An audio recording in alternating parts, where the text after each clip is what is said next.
साथीहरू आज चाहिँ हामी धरहरा चढ्दैछौँ। अब हेरौँ कस्तो छ धरहरा है। कस्तो लागेछ साथीहरू धरहरा चढ्दाखेरि। ल हेर्नु हो ल ठिक छ त्यसो है। भर्खर हामी 4 तल चढ्यौँ। अझै कति तल चढ्नु भयो त धरहरा? योसँग 7 तल। ए अझै सुरु नै भयो साथीहरू। है फाइनली सुन्दरा धरहरा चढ्यो। पहिला पनि चढ्ने धेरै धोको थियो भूकम्पले।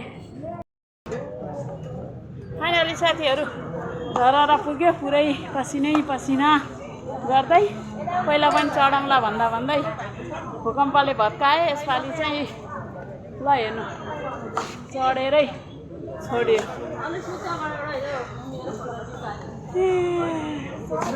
धरहरा ल हेर्नु।